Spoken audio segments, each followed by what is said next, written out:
Right, hey guys, how are we doing? Back on another video from Nux Taku, continuing with his One Piece videos, and we are going to be checking out the morality of Blackbeard, Luffy's overpowered foil. Let's get into it, shall we?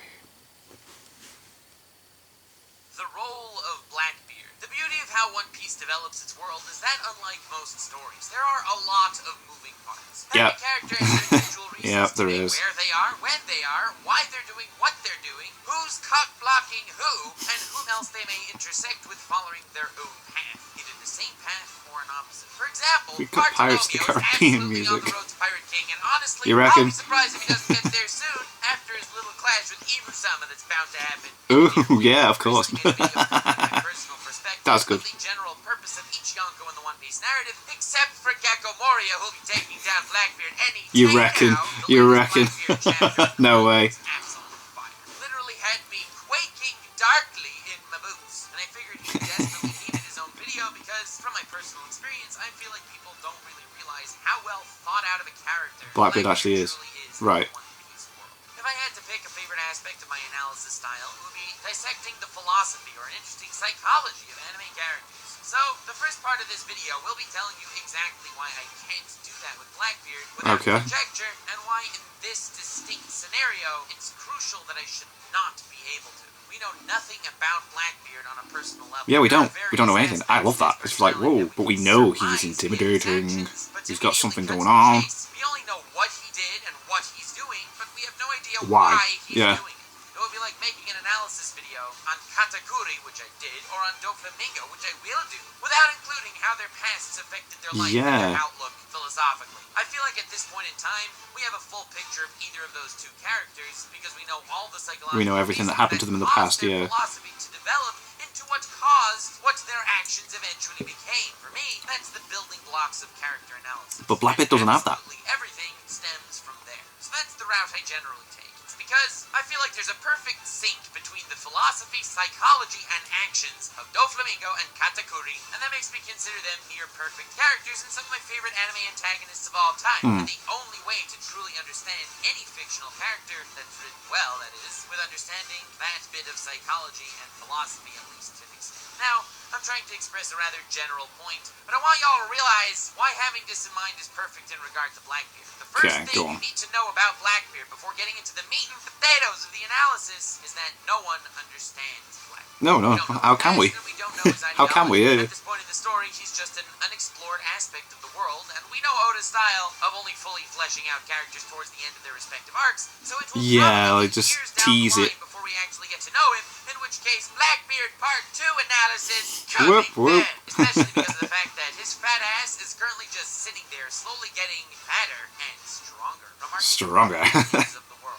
And speaking of his fat ass, let me tell you, it's probably my second favorite, finest ass in all of One Piece. Yeah. Doflamingo's scrawny ass, because if you remember correctly, Doflamingo was sitting on Smoker during their encounter, which is 100% fat ass, since he was sitting on a Logia. So clearly, to the art of story.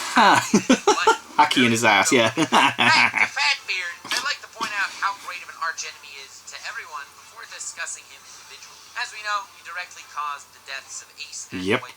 Ace being a direct jab into the heart of Luffy, the character we're following primarily, making him an immediate archenemy, and Whitebeard taking his place as a Yonko that immediately scouted from some borderline off-the-grid fellow to one of the four world powers, terrifying everyone in both the world government and the pirates alike. Not to mention the fashion in which he got this immense power-up. Until Luffy, no one's ever broken out of Impel Down. It was terrifying to watch him join the fray. Blackbeard broke out a small army of the he went to the lowest floor. He even took down Whitebeard, who was considered the strongest man in the world, and continued to one-up himself because he also somehow stole his abilities. Power, it's like, what? Impossible. Yeah, no one's meant to be able to do that. What's going on? Wield two broken devil fruits. The way that war concluded in regards to everyone's perspective of Blackbeard, including the audiences, he went from random douchebag to a perfect emotional foil tower. The world is quaking. And a perfect physical foil to the world at large that we feel a part of. This moment was the birth of Blackbeard, and it was awe-inspiring. That is, he's got a D name as well, hasn't he? It's like, superficial narrative that we seem to be following.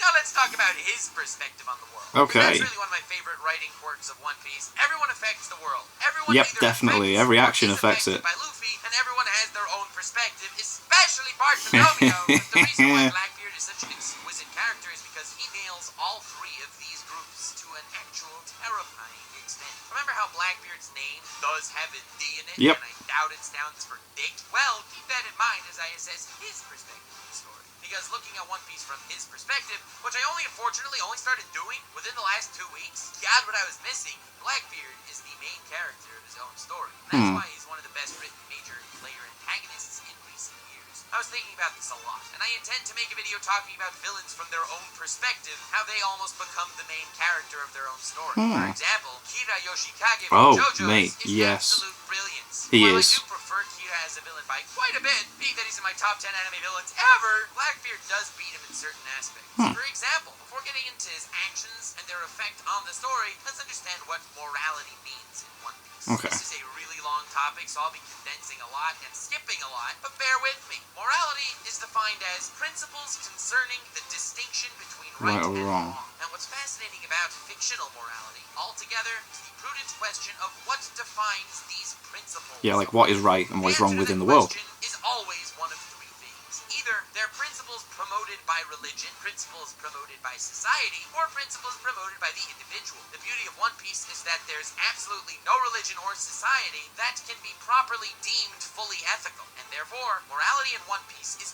purely individualistic. One Piece is pretty much the only anime I can think of where I wouldn't consider anyone the good guy, not the world government, and not the pirates that disobey their laws. And it's because of this little detail that I find Luffy as a character fascinating. I get this is absolutely personal opinion, but comparing Luffy's fascinating immorality to Gon's from Hunter x Hunter is almost laughable, and it saddens me that people don't praise Luffy as much as they praise little freaks. So now that we understand the basic Gon's morality is all over the One Piece place, and how man. it's purely on an individualistic level, that's really important to keep in mind the whole damn story. Let's talk about how it's all a matter of perspective as far as who the main character is. The way One Piece has its world set up, where everything's happening at once, and even a character like Luffy, someone who seemed insignificant in regard to the world powers, but yet still managed to become something from nothing, impacting the fabric of the world from the perspective of the world government, or the pre-existing Yonkos, Luffy and Blackbeard are the same. They're the number one and number two biggest aggressors of how the Yeah, world they're constantly balances changing life. everything, aren't they? Like, the newspapers is always reporting on one of these Now, guys. as a shonen, where we're used to the main character being the world's big up-and-comer that's gonna change the world, those corruption, blah, blah, blah. And honestly, that's perfectly fine as an actual definition of a main character, especially in a fantasy shonen. Yes, the main character generally will save the day, but Yes. does he save the day I'll because just stick my he's hand the on main the table. character, or does he become the main character retroactively because in eventuality he'll be the one to save the day? The answer to that question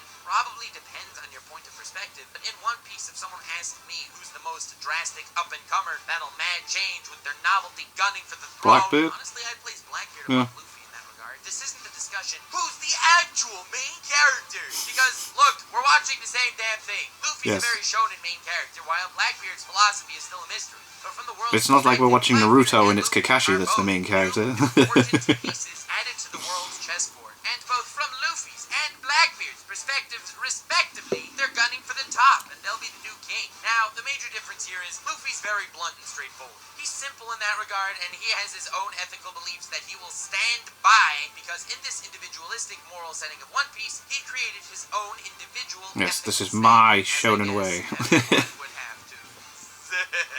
But Blackbeard, on the other hand, he too is making waves in the great seas of He the most world. certainly is. Dio's everywhere. It's not too much. I'm doing the same JoJo's reference. Potentially too much. I apologize. Moving on. But Blackbeard is an extremely conniving bastard as far as attaining his goals. Luffy will make a bond with someone and then join forces with them because of said bond. Blackbeard will want someone and take them either their services or their power. Yeah. He amassed the force. There's definitely something else going on with those powers as well, because something happened where someone was using the invisibility. Dude, double fruit. Get Whitebeard's power, making him far more terrifying and more powerful. And C, obtain a crew indebted to him from the most powerful and dangerous people on the planet that have finally been locked away after all the years they've been hunted. This is a brilliant tactical step that Blackbeard would take to amass amass power that someone like Luffy never would, as it goes against his personal Yeah, that's not his way. That's not his way at all, yeah. Because nothing in life is ever ethically black and white. Let me ask you a question. Is killing immoral? Yes, I think it's safe to say that most people would assume that murder is relatively immoral. Right-wingers, left-wingers, oh my god, have we all finally united as one? Murder is bad. Anime. Okay, enough melodrama. But killing, which everyone pretty much seems to agree is bad, in certain circumstances, it can be argued to be moral. Say someone's trying to kill you, or someone has a death penalty for some heinous crime that they've committed. Is killing that person immoral? Well, whether we agree or not, I think it's safe to say that there is definitely an argument to be made. That would mean that the act of killing in itself is not an immoral act. It's the circumstances and repercussions of any action that causes any deed of any magnitude to be right or wrong, even if the deed itself is the same. So, Blackbeard wants to become Pirate King. Yes. We don't really know why, and we don't know what drives him, because I have a feeling we're still supposed to look at him as this mysterious... Yeah, they're meant to be... Yeah, it's going to be weird when it kicks in. Because obviously I'm still behind on the Wano arc, but it's like... When, how, what's happening... It's always teasing it though, isn't it?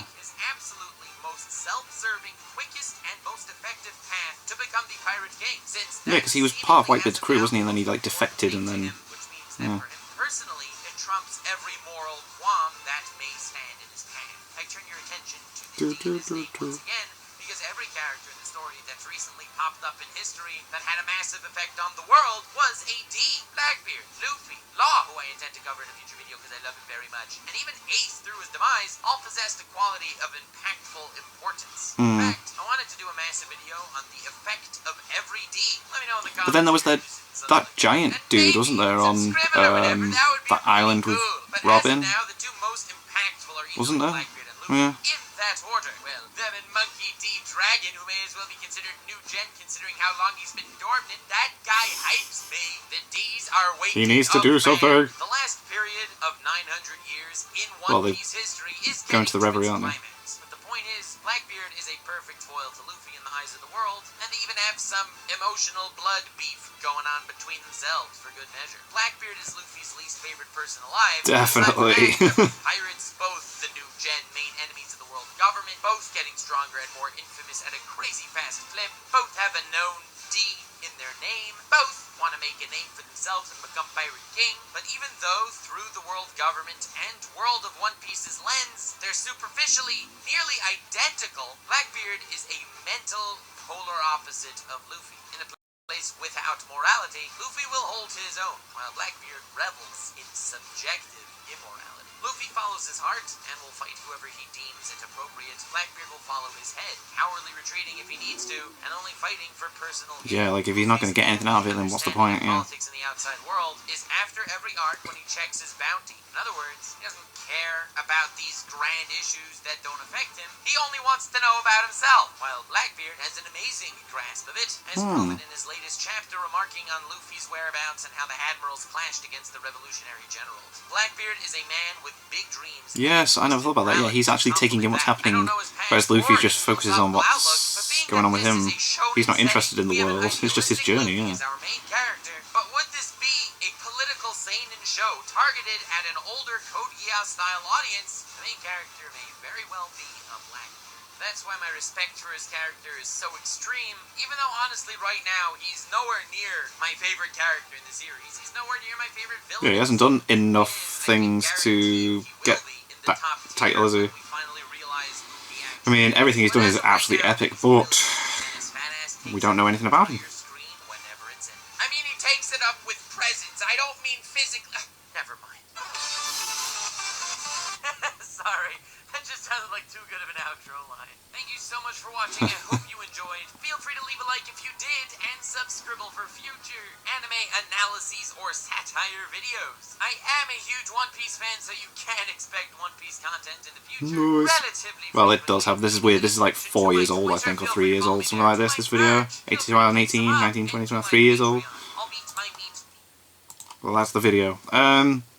Yeah, Blackbeard's definitely a very, very interesting character, and it is cool that we just don't know anything about him, just little bits and bobs. Like I said, he was part of the Whitebeard crew, and then he defected, and then Ace chased after him. That's it. We don't know any major details about that.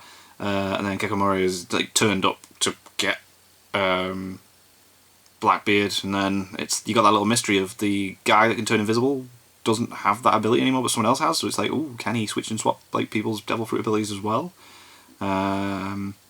So yeah, and then it's just the Wano arc. So yeah, cool. I'm going to check out a Nux Taku video every week because I'm enjoying these. I just like watching other One Piece discussion stuff now that I'm into One Piece. This year's been really, really interesting for it, hasn't it? God, I remember when you guys were just like, just where did it place? And now I'm like, oh, I'm struggling to find the volumes online. Because what was it? I'm just about to start volume 94. Can't find volume 95, and I own 96 and 97's on the way. So yeah, we're doing good. Thank you to my patrons. If you want to have your name at the end of every video I upload, links in the description to the Patreon page. $1 a month or less helps support the channel. It's greatly appreciated. Thank you guys very much for that. And thank you all for watching. What do you guys think of that? What do you guys think of this? Click like, subscribe, and leave comments down below. Let me know what I should watch, discuss in future videos, and I'll see you guys. Next time.